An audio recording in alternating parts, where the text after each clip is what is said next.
Hello everyone, मैं S K Singh, medical admission counsellor. NEET UG 2023 में बहुत ही बड़ा चेंजेस देखने को मिल रहा है।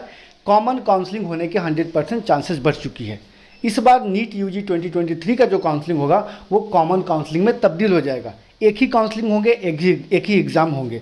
ऐसे में एनएमसी ने अपना ऑफिशियली साइट पे नोटिफिकेशन जारी कर दिए हैं। इसके लिए आप जाएंगे एनएमसी का ऑफिशियल साइट पे और वहाँ से नोटिफिकेशन चेक कर सकते हैं और उसे अच्छे तरीके से रीड करेंगे तो आपको समझ में आएगा। इसमें मैं कुछ इंपॉर्टेंट टॉपिक के ऊपर बात करूँगा, क्या रूल होंगे, क्या रेगुलेशन होने वाले हैं, कि किस तरीके से स्टूडेंट को बेनिफिट होने वाले हैं, क्या कम स्कोर वाले स्टूडेंट गवर्नमेंट सीट ले लिया करते थे या फिर अच्छे कॉलेज में एडमिशन लिया करते थे, वहीं अच्छे स्कोर होने के बावजूद भी स्टूडेंट अच्छे सीट नहीं ले पाते थे क्योंकि काफ़ी ज़्यादा सीट ब्लॉकिंग होती थी। ऐसे में एनएमसी की तरफ से एक नया रूल आया है, एक नया गैजेट आया है। गैजेट का मतलब आपसे बात करूं कि गैजेट का मतलब है कोई भी ऐसा रूल होता है जो इम्प्लीमेंट कर दी जाती है, इसे ही गैजेट बोलते हैं। The gadget of India. इसे आप एक बार अच्छे तरीके से जरूर पढ़ेंगे तो आपको कंप्लीट समझ में आएगा कि इस गैजेट का क्या वर्क है, किस तरीके से आपको काउंसलिंग में आगे बढ़ना होगा, किस तरीके से चॉइसेस मेंटेन करने होंगे। जितने भी गवर्नमेंट, प्राइवेट या फिर डीम्ड यूनिवर्सिटी है, इनका एक ही जो काउंसलिंग अथॉरिटी बॉडी होंगे वो एक ही बॉडी होंगे जो काउंसलिंग कराएंगे, या फिर वो एमसीसी काउंसलिंग करा सकती है, या फिर एम्स कराएगी, या फिर एनएमसी के द्वारा कराया जाएगा। तो ऐसे में अभी तक ऐसा बॉडी का डिसीजन नहीं लिया गया है कि कौन ऐसा काउंसलिंग अथॉरिटी होगी जो इसे काउंसलिंग को कंडक्ट कराएगी। ऐसे कंडीशन में बताऊं कि जो स्टेट का जो भी रूल है, जो भी नियम है, वो सारे रूल और नियम के साथ काउंसलिंग कराई जाएगी। जो भी रिजर्वेशन का बेनिफिट मिलता था वो सारे रिजर्वेशन का कैटेगरी का बेनिफिट मिलेगा। ऐसा नहीं कि कॉमन काउंसलिंग होगा तो सभी के लिए जो सीटें होंगे या फिर जो रिजर्वेशन होंगे वो इक्वल हो जाएंगे, ऐसा कुछ नहीं है। तो चलिए हम स्टार्ट करते हैं। स्टार्ट करने से पहले यदि आप चैनल पर नए हैं तो लाइक सब्सक्राइब करना ना भूलें और वीडियो को लास्ट तक देखें तो ही आपको समझ में आएगा। कुछ ही ऐसे पॉइंट हैं, इंपॉर्टेंट पॉइंट, जिसको मैं डिस्क्राइब करने की कोशिश करूंगा। तो चलिए स्टार्ट करते हैं। स्टार्ट मैं आपको करूं इससे पहले मैं बता दूं कि जो अभी कॉमन काउंसलिंग होने वाला है वो उम्मीद है कि इस साल से 100% इम्प्लीमेंट ना हो करके 2024 से हो सकता है, अकॉर्डिंग टू मी। क्योंकि अभी बहुत सारे ऐसे चीज़ें हैं जिन्हें ऐड ऑन करने होंगे। अलग अलग स्टेट का अलग अलग रिजर्वेशन होता है। सपोज डेट यूपी में ex army man, freedom fighter का अलग तरीके से रिजर्वेशन होता है, एनसीसी का अलग तरीके से होता है। वैसे ही कर्नाटका साइड में जाएंगे तो वहाँ पे अलग अदर कैटेगरीज भी बहुत सारे हैं। हैदराबाद, कर्नाटका, NK, बहुत सारे ऐसे हैं। या फिर महाराष्ट्र के साइड में जाएंगे तो VJ कैटेगरी है, NT1, NT2, NT3। तो इस सारे चीज़ों को कहीं ना कहीं ऑब्जर्व करना होगा। सारे चीज़ों को या फिर वो एनएमसी अगर काउंसलिंग कराती है तो एनएमसी के पास सारे अपडेट होना चाहिए सारे स्टेट के बारे में। देन ये काउंसलिंग स्टार्ट होगा और सारे कैटेगरी के जो भी स्टेट वाइज बेनिफिट मिलता है, रिजर्वेशन मिलता है पर्टिकुलर, वो सारे रिजर्वेशन को ऐड ऑन करना होगा। इसके अकॉर्डिंग ही आपको चॉइस फिलिंग करना होगा। यानी कि चॉइस करेंगे उसमें थोड़ा सा टफ हो सकता है, लेंदी हो सकता है।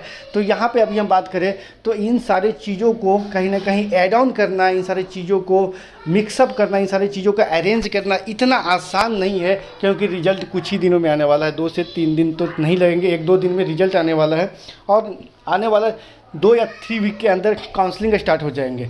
ऐसे कंडीशन में उम्मीद कम है कि एनएमसी ने जो गैजेट पारित की है, लागू की है, ये इस साल से इम्प्लीमेंट हो सकता है। यदि इम्प्लीमेंट होता है तो कॉमन काउंसलिंग से उन स्टूडेंट को ज़्यादा बेनिफिट मिलेगा जिनको अपने अच्छे रैंक होने के बावजूद भी उन्हें अच्छे कॉलेज नहीं मिल पाते थे। और ऐसे में सीट ब्लॉकर काफ़ी सीटें ब्लॉक करते थे और सीट भी काफ़ी वेस्ट हो जाती थी। या फिर वो MBBS का हो, या फिर BAMS का हो, BDS का हो, या फिर किसी भी तरीके की जो सीटें जो काउंसलिंग के थ्रू ऑनलाइन मेरिट पे जो सीटें मिलती थी। पहले जो काउंसलिंग कराती थी वो MCC कराती थी, लेकिन इस बार MCC की तरफ से ऐसा कुछ काउंसलिंग का अपडेट नहीं है। इस बार NMC या फिर एम्स का ज़्यादा चांसेस है काउंसलिंग अपडेट कंडक्ट कराएंगे। जितने भी सीट मैट्रिक्स होंगे, कॉलेज के लिस्ट होंगे, जितने भी नोटिफिकेशन होंगे, ये सारे NMC के ऑफिशियल साइट पे ही आएंगे। इसके लिए आप लोग जाएं NMC के साइट पे और जो गैजेट है इसे एक बार ज़रूर देखें। चैप्टर 3 ज़रूर देखें।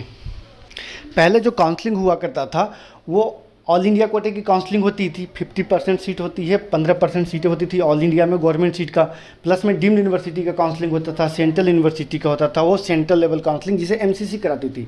इसके बाद रेस्ट सीटें जो बचती थी 85% वो खुद का स्टेट द्वारा कराई जाती थी, या और प्राइवेट कॉलेज के भी जो काउंसलिंग होता था वो अलग अलग स्टेट के द्वारा कराई जाती थी।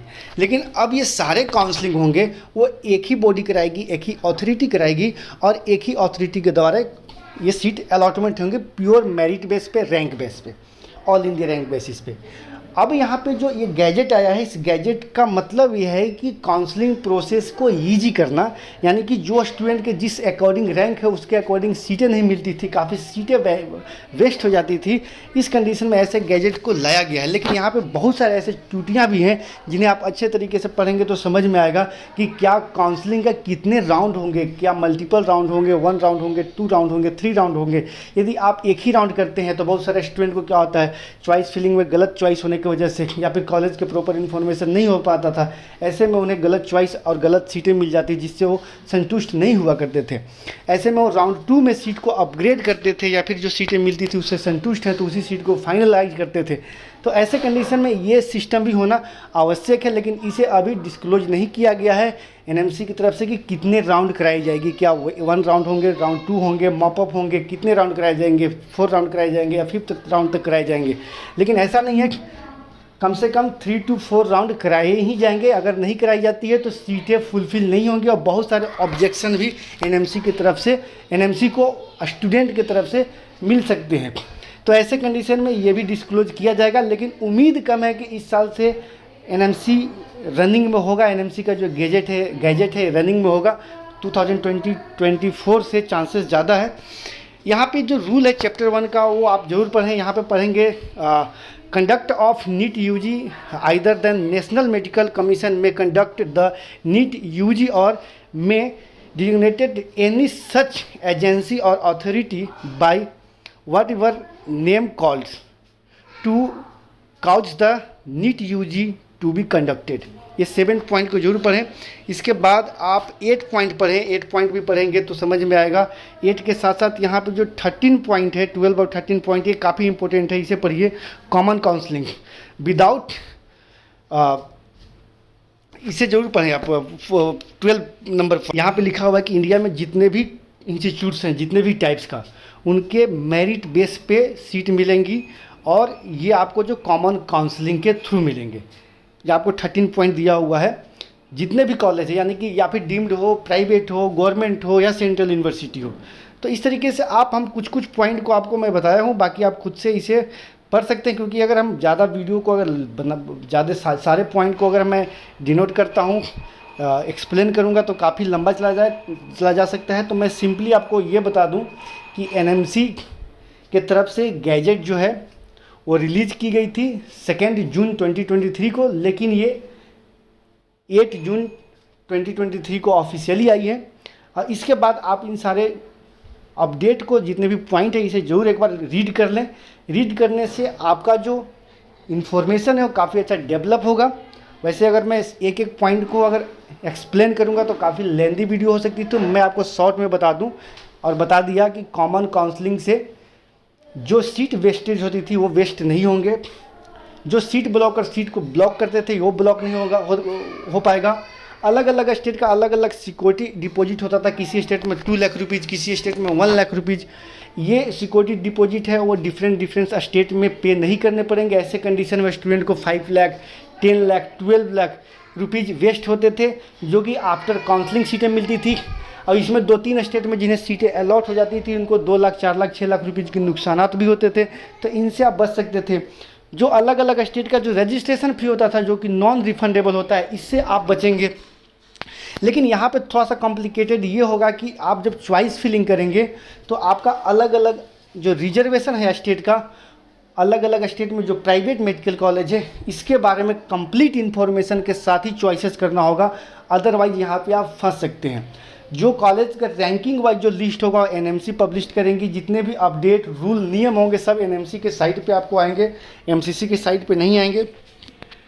साथ में अगर हम बात करें जो पहले काउंसलिंग हुआ करता था राउंड 1, इसके बाद ऑल इंडिया कोटे का, इसके बाद स्टेट का राउंड 1 होता था, फिर ऑल इंडिया का राउंड 2 होता था, इसके बाद स्टेट का होता था।